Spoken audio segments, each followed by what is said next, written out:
nobody worry. Chicago's my kind of town. And however you choose to do it won't let you down. You bring up a good point because I had this conversation with J Mo because one of the things that he had mentioned with him being a father, having his own family, being a grown ass man. And one of the questions I asked him was about the conflict and the rift between the generations. And he had mentioned, and he gave me different perspective, and he has stated that a lot of the old heads, for the most part, in their time, that's how they talk to each other. It was a common flow of conversation. He was like, they'd be like, what's up, old money, and different things like that.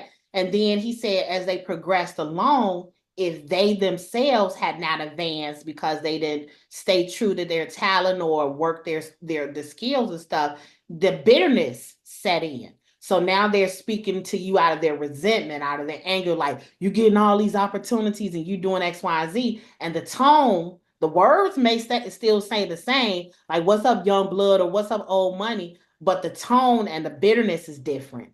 There's animosity and stuff because they're feeling like I should have had this opportunity because you're getting to play more than me, or you're on stage doing an X, Y, and Z, and I'm a legend, and you need to see how I do it, or you need to play how I play it and stuff like that. So it's interesting that you say that because one of the things that has always been a sore spot for me between generations, because even though I'm fairly new to the scene on the Chicago side or whatever, I had this same argument back when I was youngster in the church, the way the elders talk to the young people, because I'm like, I will respect you as an elder because you have paved the way in X, Y, and Z, but you need to respect me as a human being. And a lot of them felt like you owed them certain privileges or you owed them certain conversation. No, I really don't. I really don't. So no, you're very much on task in terms of it comes down to how you present it. If you're gonna be critical of me and you nitpick down to the color of the thread of the button, that's we got a problem. We got a Uh-huh. whole problem. Uh-huh. But they found a way to nitpick everything. And I also know because of that, for me personally, it leads and taps into your insecurities. Because for the most part, getting on stage, it take a whole lot of liquor if you're not liquored up, but it take a whole lot of confidence and everything to get on stage and to perform in front of people because you're bearing your soul.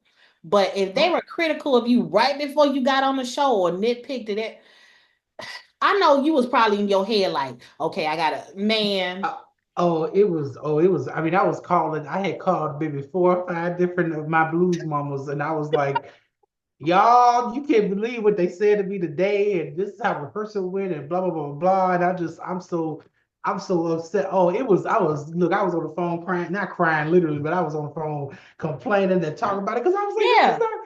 this is just so wrong. And the person was known for having a mean streak, so it Mhm. wasn't like it was just me. Right. No, everybody here was aware of that, so it wasn't just Yeah. me.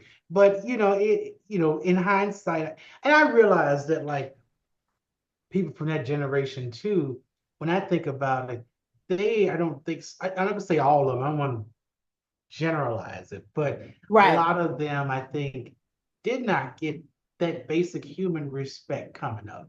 And I think that's what we talk. I mean, you think about that. I mean, Yes.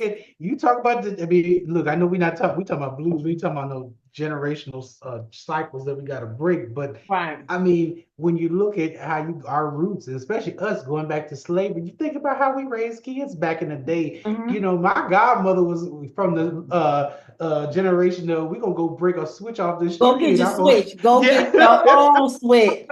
Yes. and we Yes. gonna fix all of this real quick. Like that was the generation that some folks came through, and obviously we don't do that now, but it's like I put all that in hindsight and go, wow, you think about, what was it like being a Black artist, especially back in the 50s and the 60s, and having to eat out the back of a restaurant. And you Right. know what I mean? So then to see them then get to the 2000s even, and to Right. see how things have progressed. So you Right. got these young artists that are coming up like, I've never eaten out the back of a restaurant. Not saying it didn't happen, but like we Right. just didn't have the experience. So the level of respect or what we even expect is just different. And it's a shame because I feel like a lot of our elders deserve. I do feel like a lot of them deserve more respect and recognition for things. And I think, yeah, anyway.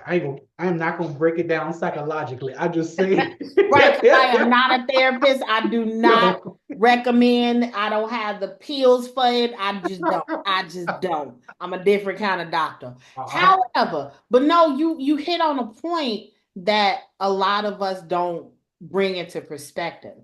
And I know for me personally, I had to learn this through my journey. We have to show a lot more grace to our elders because of the time that they were living in and the things that they went through. However, and I say however with a comma, um, you still have to pour out and dispense love, as they say, the golden rule, how you want to be treated. And we know everybody's not going to do that. However, come to us with respect.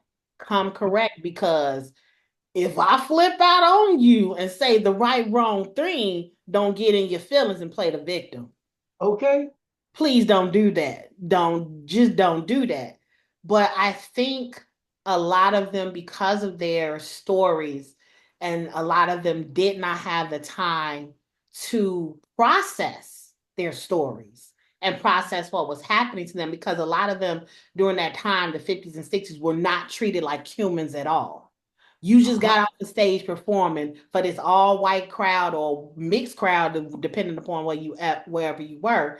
And you telling me I got to go around the back to get my food, or that you don't have food for me, that dehumanize you. That makes you feel a certain kind of way. So I understand a great deal of where they come from, and I pass out a lot of grace to them. However, I need you to go sit on the couch and you work that out. And Let and, me tell you and, something. and let me also just Absolutely add, not.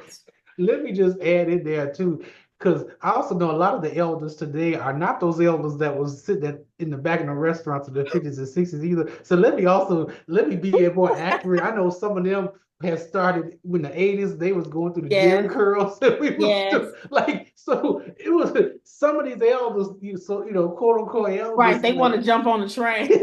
yeah, I'm like, you wasn't that far back because those Right. elders were probably more nicer. Y'all was Right. me. Yes. And then, and you, to your point, some people are just mean. Some people are just downright mean, seriously. So it does bring into you understanding who you are and knowing that, you know what, that's that person. That don't have nothing to do with me. I'm not gonna. Because mad about gigs. You trying to steal my gig. I never forget somebody accused me of that one time. So, oh, he must be trying to steal my gig. What? First of all, oh, that was years. That was so long ago. That was so dumb. I was like, that's so dumb. Oh But my people get protective over gigs, and right. I don't know. My thing is, I cannot have every gig at the club because they're not gonna come see me every day. Not, you know what I mean? Like anyway, Right. I get people steal gigs. I get that there's the whole undercutting. There's all that people will say, I'll do it for less money and all that stuff, which that hurt us a lot too. Yes, it does. And we need to get that together. Well, Oh, Chicago, I can always come home to you.